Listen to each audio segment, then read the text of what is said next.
નમસ્કાર વિદ્યાર્થી મિત્રો, હું પરમાર સાગર મારી નવોદય એક્ઝામ ક્લાસીસ ચેનલમાં સર્વ વિદ્યાર્થીનું હાર્દિક સ્વાગત કરું છું. તો વિદ્યાર્થી મિત્રો, આજે આપણે પ્રકરણ નંબર 11 L1 નો અભ્યાસ કરીશું.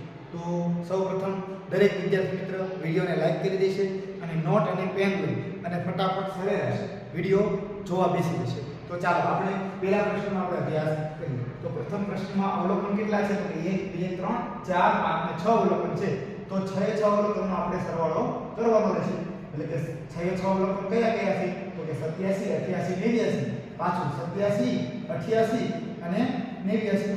ચાલો આ 6 અવલોકનનો આપણે સરવાળો કરીશું એટલે કેટલો થશે આપણે ફટાફટ જોઈ લઈએ. જો આમાં બધામાં મને 7 થી વધારે બતાવે તો હું કરી દઉં 7 7 14 7 21 7 28 7 42 42 તો પાછા પછી એક આ વધારે છે એટલે 42, આમાં બે વધારે છે એટલે 44 45, આમાં એક વધારે છે એટલે 46 અને આમાં બે વધારે છે 46 47 48 નો 8 વધ્યા 4 8 8 16 8 24 8 32 8 40 8 ને 4 52 48 ને 4 52 એટલે કે 52 એટલે કે 528 ભાગ્યા 6 અવલોકન છે એટલે 6 સાથે આપણે ભાગાકાર કરશું. 66 36 642 48 4 વધ્યા ઉપરથી ઉતાર્યા 8 એટલે પાછા 48 બની ગયા એટલે 6 48 એટલે આપણો રાઈટ જવાબ આવશે ઓપ્શન નંબર બી આપણો રાઈટ જવાબ છે.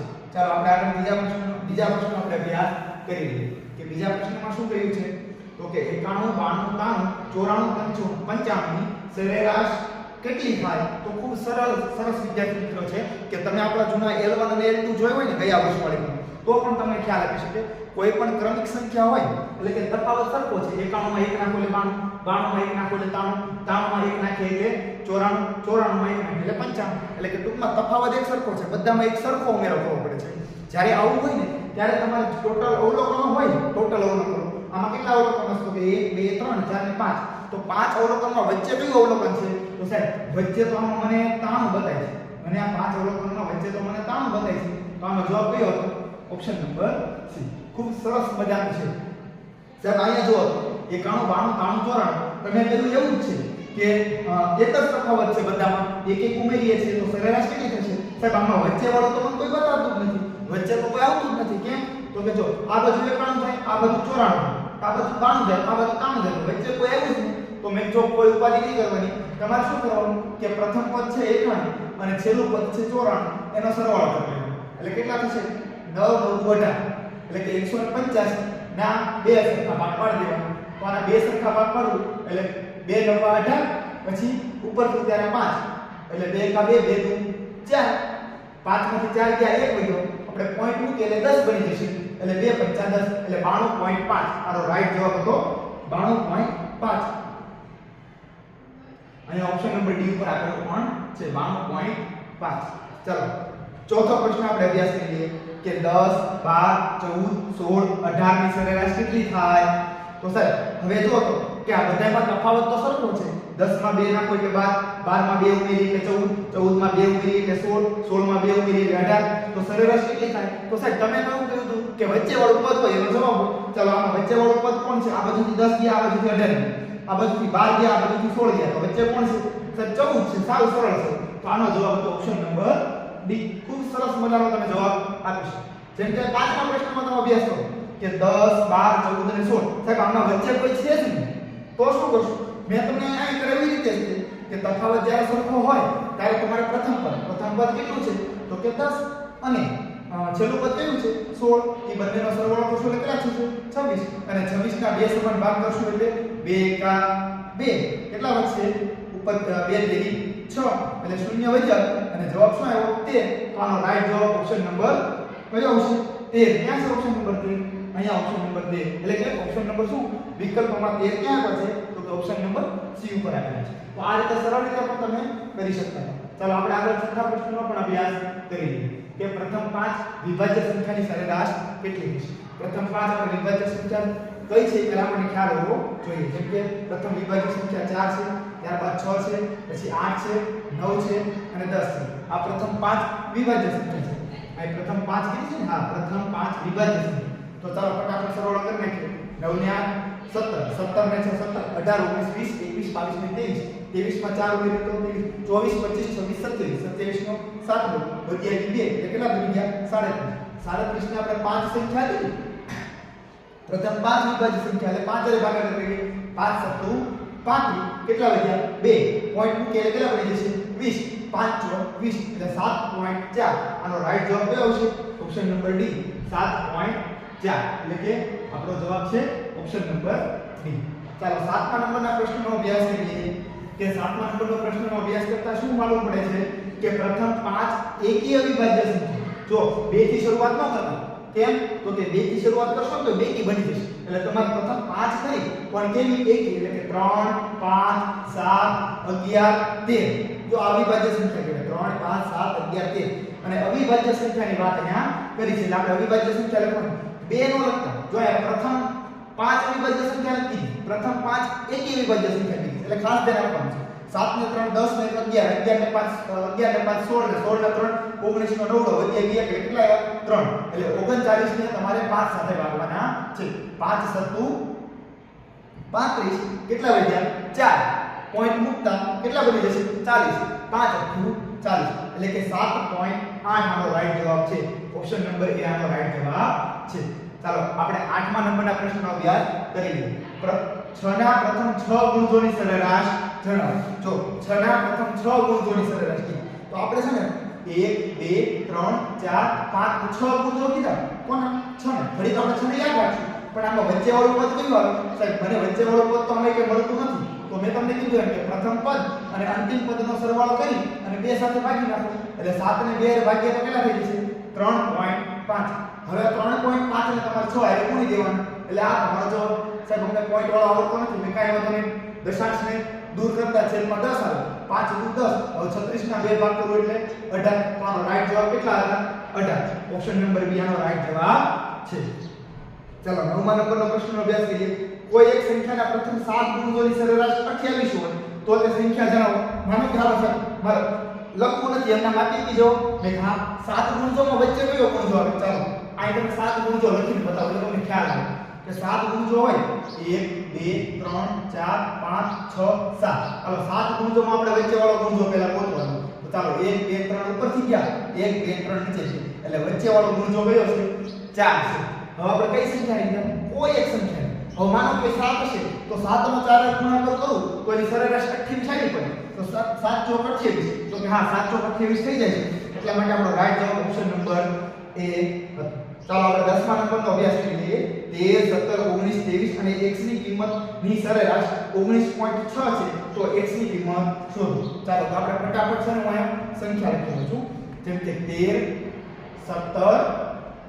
19 23 અને x છે પણ હજી આપણે ઈ આપણે ગોતવો છે આપણે પહેલા આટલાનો સરવાળો કરી લઈએ તો કે 7 ને 3 10 10 ને 9 19 20 21 ને 22 નો બગડો વધ્યા 2 એટલે 2 2 4 5 6 7 હાલો આનો 72 થયો તો હાલો આનો સરવાળો કેટલો થશે આ 5 ગુણજો છે 13 17 19 23 અને આ x થઈ અને 5 ગુણજો છે તો ગુણજો સોરી 5 અવલોકનો છે અવલોકનોની સરેરાશ જ્યારે ગુણાકાર કરીશ એટલે મને સરવાળો મળશે એટલે કે 19.2 ને 5 સાથે ગુણાકાર કરીશ સાહેબ આ પોઈન્ટ દૂર કરીએ એટલે છેદમાં 10 આવી જાય આ 5 દૂર 10 હવે બે સાથે ભાગાકાર કરું એટલે 2 8 16 2 9 18 એક વધ્યો 2 6 12 એટલે 96 માંથી આ સરવાળો 96 છે એમાંથી 72 4 નો સરવાળો ટોટલ 5 નો સરવાળો 96 છે એમાંથી 4 ના સરવાળાનો જો બાદ કરીશ એટલે મને એક સંખ્યા જે છે મળી જવાની છે તો આની સંખ્યા આપણને કઈ મળશે 24 રાઈટ ઓપ્શન નંબર ડી આપણો રાઈટ જવાબ આવશે કયો આપણો જવાબ આવશે ઓપ્શન નંબર ડી ચાલો આપણે 11મા પ્રશ્નનો અભ્યાસ કરી લઈએ કે તમને એક સરસ મજાનો દાખલો આપ્યો છે કે દાખલામાં એવું લખ્યું છે કે 123 પૂર્ણાંક 4 ના છેદમાં 5 123 પૂર્ણાંક 4 ના છેદમાં 5 123 પૂર્ણાંક 4 ના છેદમાં 5 123 પૂર્ણાંક 4 ના છેદમાં 5 123 પૂર્ણાંક 4 ના છેદમાં 5 ની સરેરાશ જણાવો સાહેબ આ બધાની બાદબાકી કરીએ તો શૂન્ય આવે એટલે તફાવત બધે શૂન્ય જ છે સાહેબે કીધું તો તફાવત જ્યાં સરખો હોય ત્યારે વચ્ચે વાળો જવાબ ચાલો આમાં વચ્ચે કોણ છે તે બધી સંખ્યા હરકી છે એટલે વચ્ચે વાળો ઈ જવાબ થશે તો આનો રાઈટ જવાબ કયો આવશે ઓપ્શન નંબર બી કે 123 ના છે 123 પૂર્ણાંક 3 ના છેદમાં 4 એટલે કે ઓપ્શન નંબર બી આપણો રાઈટ જવાબ છે ચાલો અહીંયા 9 6 3 8 અને 1 ની સરેરાશ શોધી હોય તો ચાલો આપણે મોઢે પણ કહી શકીએ અવલોકનો કેટલા છે 1 2 3 4 5 અવલોકનો કેટલા છે આપણી પાસે તો કે અવલોકનો આપણી પાસે 1 2 3 4 ને 5 છે તો 6 ને પહેલા આપણે 5 ગુણી એટલે 5 × 30 થઈ જશે. હવે 30 માંથી આપણે આમનો સરવાળો બાદ કરી દેવાનો ચાર અવલોકનો તો કે 9 6 કેટલા થશે 15 15 ને 3 16 17 ને 18 18 ને 8 18 19 20 21 22 23 24 25 ને 26 માંથી બાદ કરું તો કેટલા વધશે 4 વધશે. એટલે આપણો રાઈટ જવાબ કયો આવશે? આપણો રાઈટ જવાબ હતો ઓપ્શન નંબર 2. ચાલો અહીંયા 13મા પ્રશ્નમાં શું કહે છે તો કે a b c d ની સરેરાશ જણાવો. તો સરેરાશ માટે સૂત્ર છે કે આપેલા અવલોકનનો સરવાળો કરી કુલ અવલોકન સાથે ભાગી નાખવાનો. સાહેબ આમાં સરવાળો છે પણ કુલ અવલોકનો અહીં થોડા છે એટલે નો થાય. સાહેબ આમાં ગુણાકાર છે એટલે નો ચાલે. સાહેબ આમાં ગુણાકાર એક જગ્યાએ ગુણાકાર એવી તો લે પણ ચાલે નહીં. અહીં જો a b c d સરવાળો પણ કર્યો અને ટોટલ 4 અવલોકનો છે એટલે 4 સાથે એને ભાગી પણ દીધા. એટલે આનો રાઈટ જવાબ હતો ઓપ્શન નંબર ડી આપણો રાઈટ જવાબ છે. ચાલો હવે આપણે આગળ જોઈએ 14મા નંબરનો પ્રશ્ન. આપણે 14મા નંબરના પ્રશ્નનો અભ્યાસ કરીએ કે 22 છોકરાની સરેરાશ ઉંમર 22 છે. એક છોકરો ઉમેરતા સરેરાશ 1 વધે છે તો છેલ્લો છોકરો કેટલા વર્ષનો હશે? જો 22 વિદ્યાર્થી હતા એટલે કે છોકરા હતા એની સરેરાશ 22 હતી એટલે કે 22 એનો સરવાળો કરીએ 22 × 22 થાય એટલે 484. 22 નો 484 એમાંથી એક છોકરો ઉમેરીએ એક ઉમેરી એટલે 23 થઈ ગયા. સરેરાશ પણ એક વધી ગઈ એટલે કે અહીંયા સરેરાશ પણ 23 થઈ ગઈ એટલે 23 × 23 એટલે 19. એમાંથી 484 નું બાદ કરી દઉં તો મારે કેટલા વધશે? તો કે 10 માં 2 એટલે 4 અને 0 એટલે 45 જેવા વધશે. અહીંયા આપણે ક્યાં છે 45 ઓપ્શન? તો કે હા સાહેબ ઓપ્શન નંબર ડી પર 45 આપેલા છે. ચાલો 15 પ્રશ્ન. જયસવાલ 4 ઇનિંગમાં સરેરાશ 80 રન બનાવે છે. ચાલો 4 ઇનિંગમાં 80 રન બનાવે એટલે ટોટલ રન કેટલા થઈ જશે? તો કે 4 ઇનિંગ અને 80 રન એટલે 8 એટલે 320 રન થશે. હવે શું કરે છે તે પ્રથમ બે ઇનિંગમાં 100 બંને ઇનિંગમાં 100 રન બનાવે છે. તો બંને ઇનિંગમાં 100 રન બનાવે એટલે કે પ્રથમ બે ઇનિંગના 200 રન આપણે થયા એ આપણે બાદ કરી દઈએ તો હવે વધે કેટલા ઇનિંગ બનાવે છે? છેલ્લી બે ઇનિંગ એમાં ત્રીજી ઇનિંગમાં 0 રન બનાવે છે તો બાકી કેટલા 0 રન બનાવ્યો એટલે એનો થાય કે ચોથી ઇનિંગમાં કેટલા રન બનાવશે? આ વધે બધા રન ચોથી ઇનિંગમાં બનાવવાનો એટલે આપણો રાઈટ જવાબ ઓપ્શન નંબર સી આપણો રાઈટ જવાબ છે. ચાલો 16મા નંબરનો પ્રશ્ન.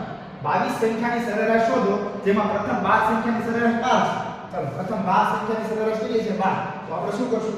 12 × 12 એટલે કેટલા થઈ જશે? 144.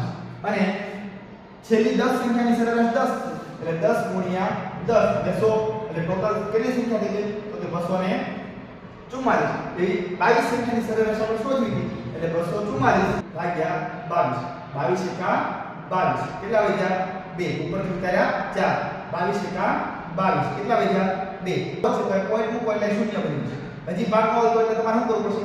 હજી એક શૂન્ય મૂકવું પડશે એટલે 22 × 120 થઈ જશે. એટલે 22 નવા કેટલા થઈ જશે? 22 × 9 કરો એટલે તમને ખ્યાલ આવી જશે તો કે 9 એકા 9 તો 18 નો આટલો વિદ્યા 2 9 એકા 9 તો 18 ને 19 એટલે 198. આમાં તમારે 198 બાદ કરવાની એટલે 22 નવા એટલે પોઈન્ટ વાળો પણ તમે કરી શકો. ચાલો હવે આપણે જોઈએ 17મા નંબરનો પ્રશ્ન.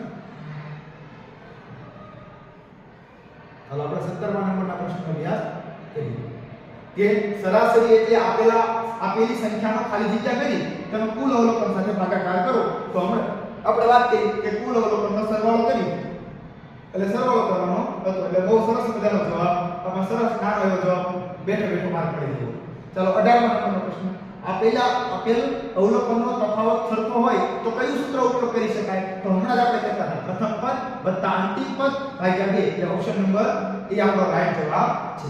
ચાલો 1 થી 99 ના સંખ્યાની સરેરાશ જણાવો. તો હમણાં જ આપણે વાત કરી કે બધામાં તફાવત 1 નો જ આવવાનો છે. જ્યારે 1 નો તફાવત આવે એટલે આપણને ખ્યાલ હોય કે શું કરતા હતા કે 1 થી 99 કીધા તો 1 અને 99 નો સરવાળો કરી 2 સાથે ભાગી નાખવાનો. આવું ક્યાં છે ઓપ્શન નંબર A માં? તો કે ના ઉપર રહેજો. હજી 1 અને 99 નો સરવાળો કરો એટલે 100 ભાગ્યા 2 પણ થશે એટલે આ પણ સાચું. 100 ના 2 ભાગ કરશો એટલે કેટલા થઈ જશે? 50. 100 ના કે આપણો 50 જવાબ એટલે કે આપણો ઓપ્શન નંબર ડી આપણો રાઈટ જવાબ છે. ચાલો હવે આપણે લાસ્ટ એટલે કે છેલ્લા પ્રશ્નનો આપણે અભ્યાસ કરીએ. ચાલો આપણે છેલ્લા પ્રશ્નનો આપણે અભ્યાસ કરીએ. ચાલો આપણે છેલ્લા પ્રશ્નનો આપણે અભ્યાસ કરીએ કે 1.1 1.2 1.3 1.4 1.5 ની સરેરાશ કેટલી થાય? તો મેં કીધું એમ કે બધામાં તફાવત એક સરખો છે તો સરખો તફાવત હોય તો વચ્ચે વાળો આપણે જવાબ આવે તો વચ્ચે કોણ આવે? તો સર વચ્ચે તો સાવ સરળ છે. કેમ સરળ છે? તો કે સંખ્યા બહુ ઓછી છે એટલે એમ નામ ખબર પડી જાય 1.3 વચ્ચે આવે એટલે આપણો રાઈટ જવાબ હતો 1.3 અને અહીંયા આપણે d માં આપણે વાત નથી કરી કયો તો આપણો અહીંયા પણ આપણે તમને ટીક મેં કરી દીધું કે d આપણો જવાબ આપણે કરવો હતો તો અત્યારે હું તમને d ને ટીક પણ કરી આપું છું એટલે તમને ખ્યાલ પણ આવે ચાલો રેડી આ d આપણો ટીક પણ થઈ તો આ હતા આપણે 20 પ્રશ્ન તમે ખૂબ સરળતાથી સરાસરીનો અભ્યાસ કર્યો છે આ વિદ્યાર્થી થોડી ઝડપ લાગી હોય તો મૂંઝાશો નહીં આપણે ગયા વર્ષની L1 અને L2 જોશો અને પ્લેલિસ્ટમાં જઈ સરેરાશના વિડિયો પડ્યા છે જેમાં ડિટેલ માહિતી તમને આપી છે કેમ કે હું આ સોલ્યુશન કરાવી રહ્યો છું એટલે ફટાફટ તમારે જવાબ જ ચેક કરવાના હોય પરંતુ આ તો થોડી આપણે માહિતી કેમ દાખલો ગણાય એ પણ આપીએ છીએ તો ખાસ નવા વિદ્યાર્થી જે જોડાયા છે એ ચેનલને લાઈક કરી દે એટલે કે સબસ્ક્રાઇબ કરી દે જો હજી બાકી હોય તો વિડિયોને લાઈક કરી દે અને તમારા અન્ય મિત્રને શેર પણ કરી દો ચાલો વિદ્યાર્થી મિત્રો આવજો